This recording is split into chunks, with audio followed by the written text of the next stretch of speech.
First of all, I'll add to what Maria has said about seeing so many people out here. I think in our culture, the whole idea of grief, we don't do a very good job in our culture of dealing with a long-term anything. Everything is done in sound bites. And the fact that so many of you are here tonight, for whatever reason has brought you, it's a very hopeful sign because, as Maria said, grief is a long-term journey. My wife, Jeannie, and I raised 4 sons. We look fairly normal, raising 4 boys. They were a joy to bring up. They were close brothers. They fought hard together. They got along well together and grew up, and we were a very, very close family. We lived in western Massachusetts and then moved to Winchester, Virginia, and then in 1995 came down here to Richmond. Our son, Jamie, our oldest son is David, then Stephen, then Jamie, is our third, and Freddie, who started out as John but changed his name to Freddie when he was 3. It's true. His middle name was Freddie, and his grandfather's name was Freddie, and his uncle's name was Freddie. And so one day he just stopped responding to his mother when she called him John. There was no reason to. And she said, "Who are you?" And he said, "I'm Fred." That's another story. But so there were 4 of the boys, all very close and all very bright. And when we got down here to Richmond, it was Jamie was getting ready to go away. Actually, no, we were still in Winchester.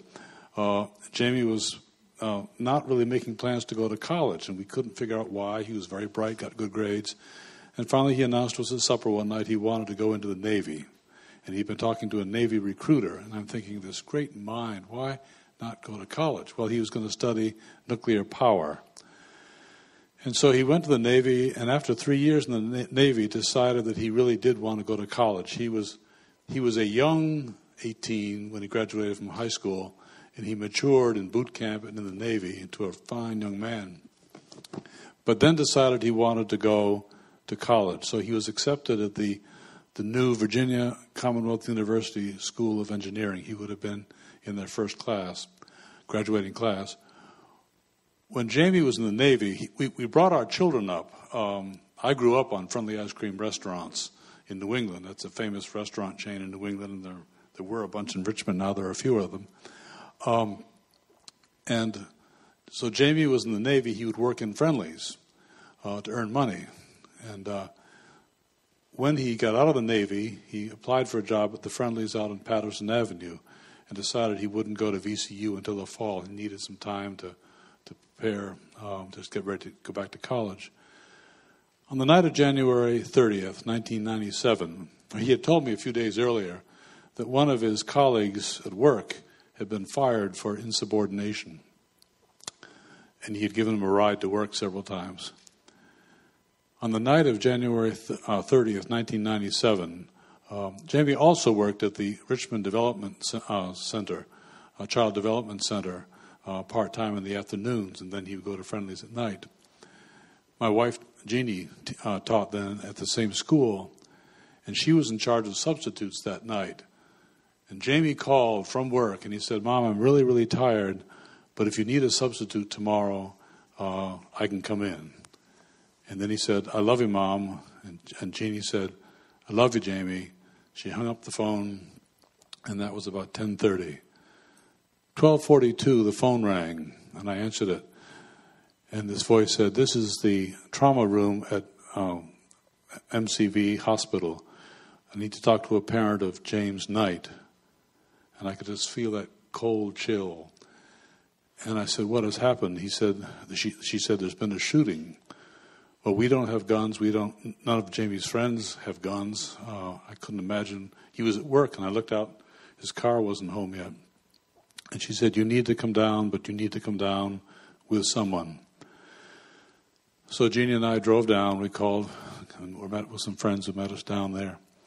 And Jamie had been shot in the head. There'd been a robbery at Friendly's. This fellow who'd been fired got back in with a younger accomplice, and they used duct tape and duct taped Jamie to the floor and then shot him in the head.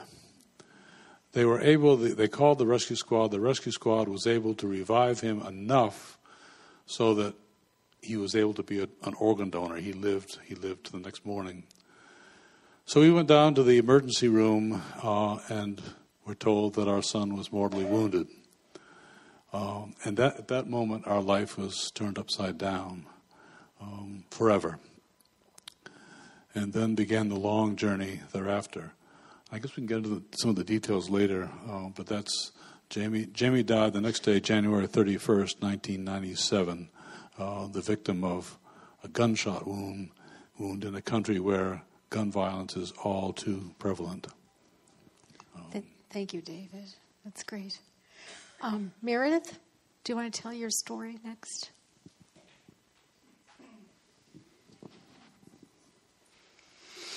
You did a good job, David. When you mentioned MCV, it's like I was there with you, because that's where they took Annabelle, and just that feeling you get as soon as you talk to someone, a medical staff or whoever, when you're in there, and it just immediately turns into this movie that you're watching, like it's not real. As I was introduced, I'm Meredyth Bryant, and I'm from Richmond. I did go to VCU as well. I was in the School of the Arts and Fashion Merchandising. Now I stay home. I have 2 boys, and they're a little crazy, but they're great. I have a 5-year-old named Brady, and Drew is 8. And I enjoy tennis, and I like to help volunteer when I can for organizations like Comfort Zone Camp or Full Circle Grief Center, mostly child-related organizations. But for me, grief started really early, only I didn't know it. I experienced the loss of my father to suicide when I was 11 months old. And I, of course, was not aware of it until I was much older. And then I just felt a void of a father figure more than anything at that point. And then as I got older, I began to try to understand him and his depression and his choice to end his life. I struggled with not knowing if I was supposed to grieve at that time. It was so hard to grieve for someone that you don't remember. And I'm sure my sister, who's here as well, can relate to all of this. I found myself in difficult situations where our friends would ask, where's your dad? Because it was just our mom and the 2 of us. And my stomach would drop instantly, because I knew if I disclosed the fact that he had died, the next question after I'm sorry would be, how did he die? As you can imagine, kids have a hard time digesting this information, but I just didn't feel right about holding back or lying about it. So I would tell them in a gentle, polite way as much as I could, and people are just mortified at that time, and then you feel awful because you made them feel awful, and you're hugging them because they're crying, and it's just, that's how it works. You want to know, you ask the question, but then you can't really absorb the information. The only grief work I remember doing was in middle school, and it's a group that was called Loss. But I remember feeling out of place there because no one else had lost a parent to suicide. Everybody's family member who had died, it was very recent and current. I felt guilty that I didn't belong there because my grief wasn't fresh or real at that time for me. And aside from that major loss in my life, I had a pretty normal childhood, and our mother had made a very good point to make sure of that. In May of 2005, my 2.5-year-old daughter, Annabelle, and my 16-month-old son, Drew, and I were playing outside when our paint contractor was visiting our home. He went next door to speak to a neighbor. He left his truck in our driveway, and as I was helping our youngest out of the mulch bed where he had gotten stuck with a toy, Annabelle crossed right behind his truck just as he was getting into it after leaving the neighbor's house. He didn't hear us, and we didn't hear him until the engine started. And as I saw reverse lights immediately go on, I realized he didn't see her. I started in her direction and was yelling for him to stop, but he couldn't hear me due to the fact that his radio was up from when he had cut the engine off. And she tried to turn her little baby doll stroller around to cross back over to come to me, which put her directly behind the vehicle. There wasn't enough time for her to get to safety, and he backed over her because he couldn't see her. She was only 2.5 years old, and I had to witness this horrific event right in front of my eyes. So then I'm left not only to grieve this massive loss, but then you have the trauma aspect of it to deal with. And I never realized how bizarre and it just takes over. It's mean. Trauma surprised me that I couldn't get certain things out of my head. It was like replay over and over again, and you would hear the sounds, you would feel the temperature it was outside, the way things looked, and it was just, as you can imagine, horrific to even think about.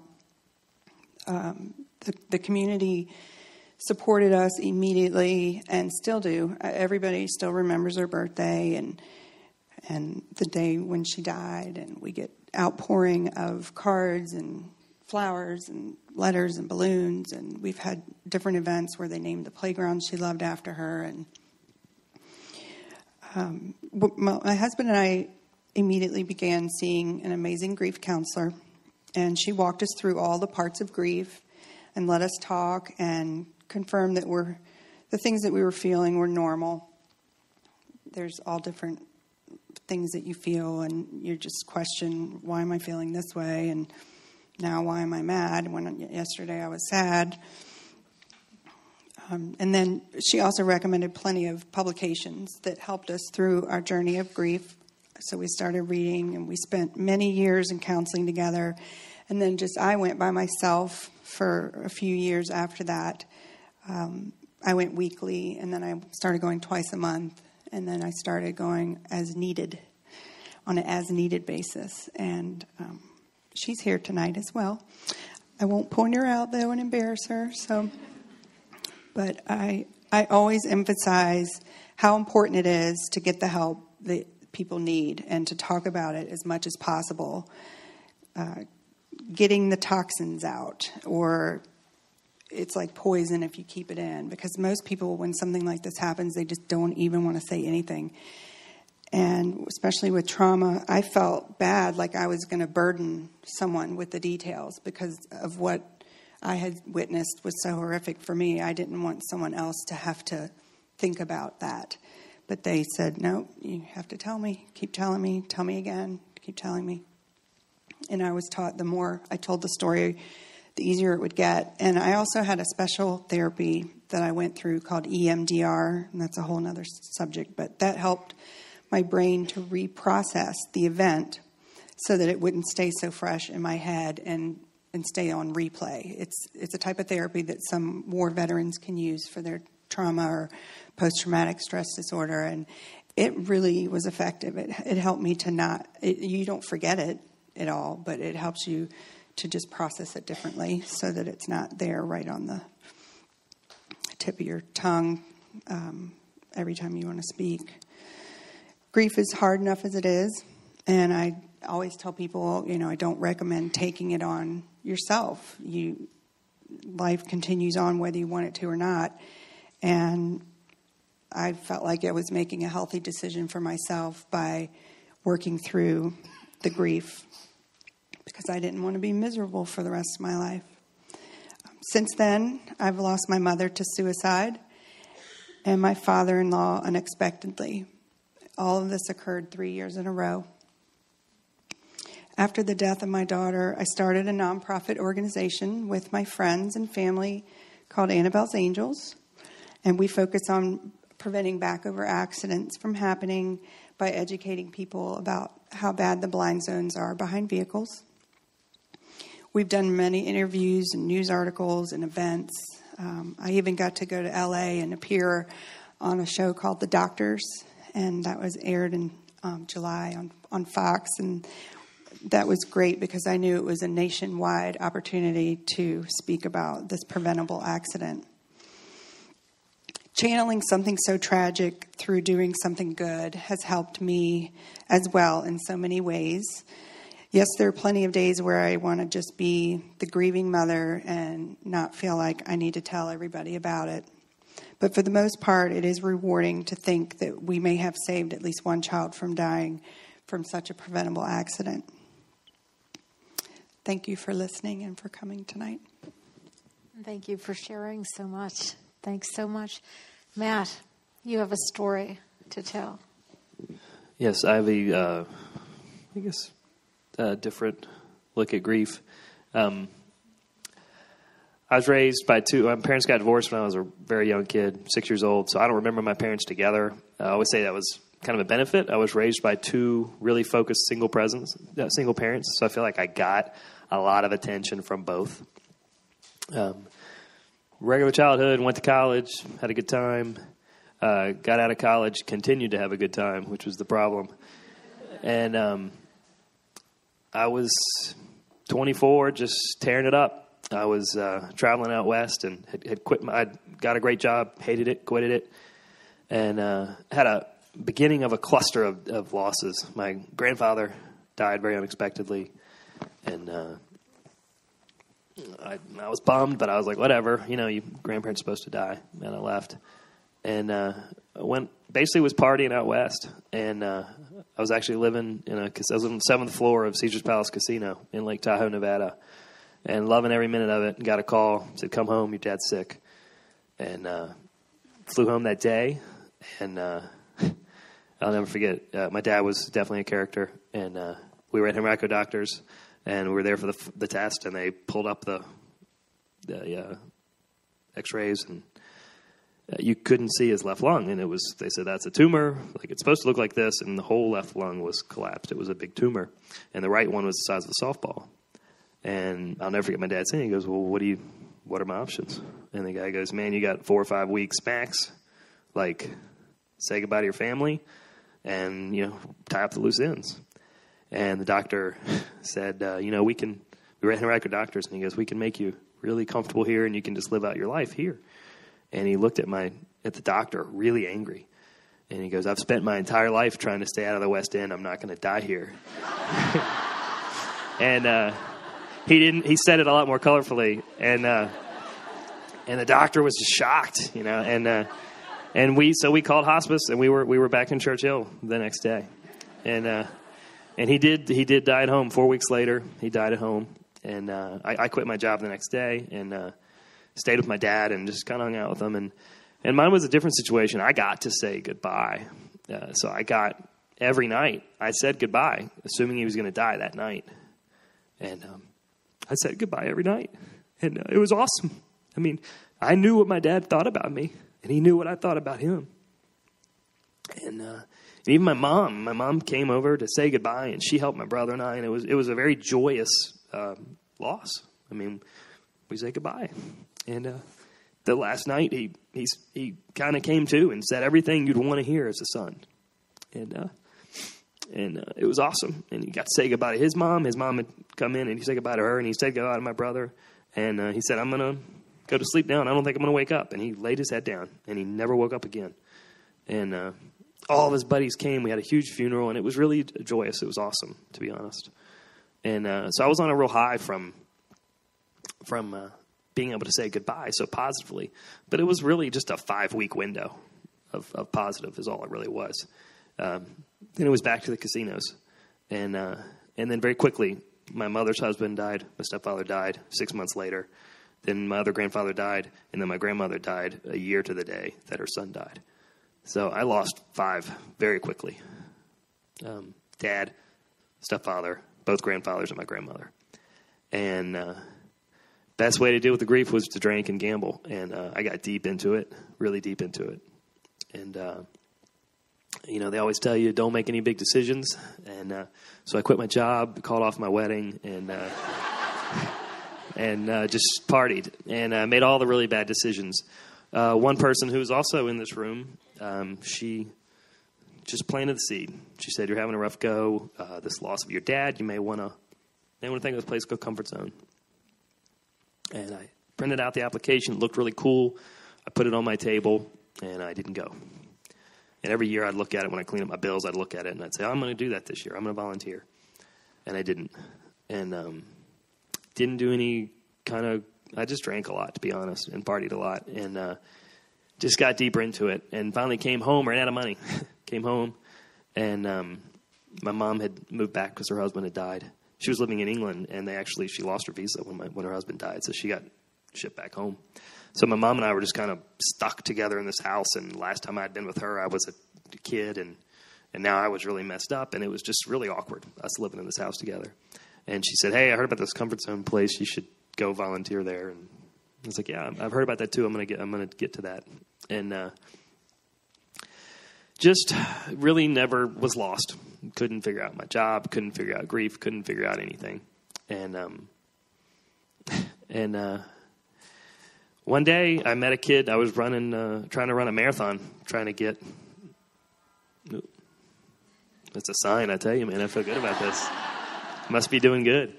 I was running the Richmond Marathon training team for sports backers, and there was this the other guy that was drunk that morning at 7:00 in the morning was a wild Australian guy who worked at Comfort Zone Camp, and he said, "Hey man, you gotta try this." And they put us together because we were both really loud and obnoxious, and we ran 10 miles together that day. And he convinced me to go to Comfort Zone. And I had heard about it. So it was like the 5th or 6th person in the city that had told me about it. And I went, and it's a good place if you're an addictive personality, because I got addicted to the kids very quickly. Next thing I knew, man, it was, 18 months later, and I had done a camp almost every weekend. Wasn't gambling anymore, wasn't drinking anymore, was totally addicted to the good. And I'm seeing a lot of the faces of other volunteers. And it was an awesome place. I was able to, they always tell you it's turbo bonding. It's a very raw place. You become the person, the best of you shows, I think. There's no makeup. There's nothing. I mean, it's just your goodness, and that's it.